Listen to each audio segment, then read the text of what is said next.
Hi everyone, how are you doing? My name's Stephanie and I teach people how to reduce, take a break and stop drinking, amongst many other things, but I won't waffle on about myself. This is a really short video to give you some quick information that might help you. So this one is about why do I drink and what's wrong with me? This is a really common question that I get asked. So let's level the playing field, dispel some myths. There is nothing wrong with you, okay? For starters, alcohol is a highly addictive substance, physically and psychologically addictive, hugely habit forming. But not just that, it's legal. It's a legal drug. So a lot of people in the Western world, depending on your generation and your peer group and how you grew up, but for a lot of people equate legal drugs as being safe and illegal drugs as being more harmful. This is not the case at all. The legality and the class of the drug has no bearing on the risks associated with using it. So that's a whole other story in an 8-hour program and we won't go into that. So for starters, alcohol is legal. So because it's legal, people think, oh, there's no problem with alcohol. It's also aggressively marketed to us. It has been aggressively marketed to us probably since the 50s or 60s. I'm not an advertising specialist, but the bit that I know about alcohol is that it's very cheap. They make a lot of money out of it and they spend a lot of money on advertising.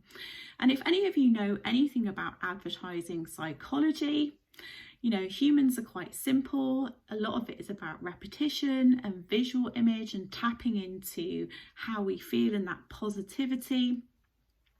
And we just see these images all the time, and then that sort of plants in our subconscious and it's there, isn't it? And the trouble with alcohol is it's everywhere. It's in our supermarkets, it's in our garages, it's in the corner shop.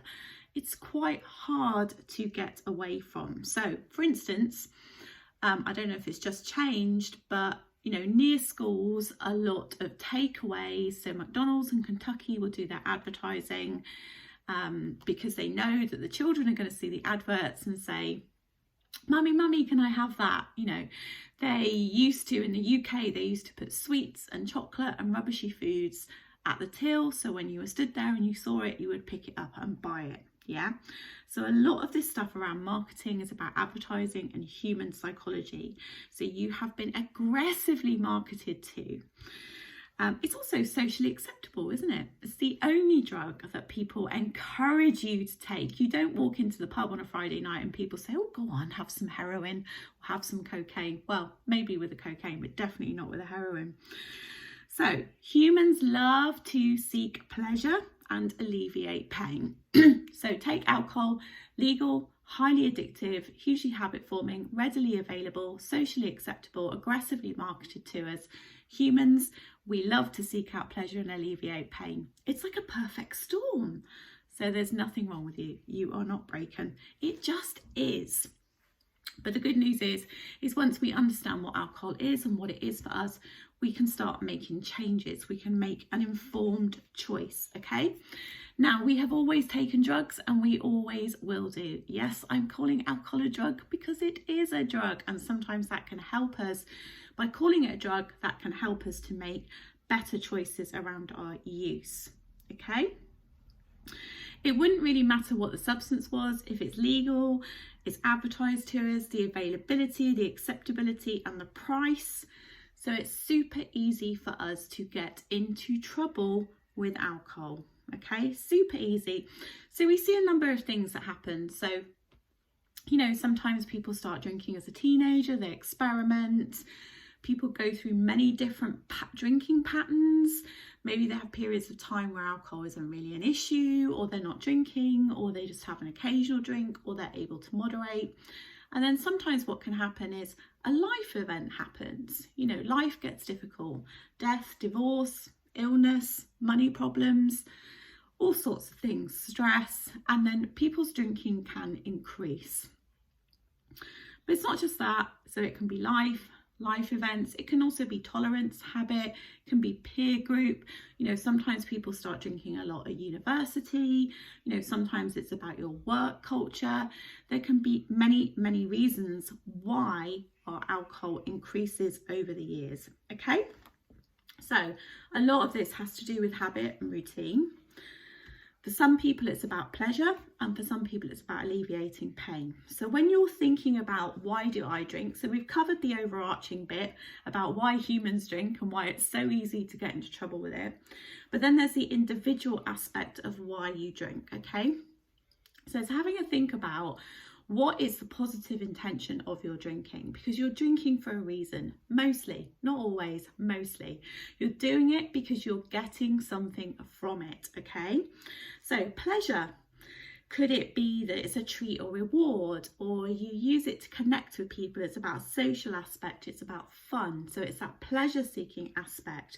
Or could it be that you use it to alleviate pain, or maybe even both? Yeah, so it's about escaping, it's about numbing. You know, there's something about your life that just doesn't feel very good, or maybe you're just lonely. I say just lonely, I know it's a big thing.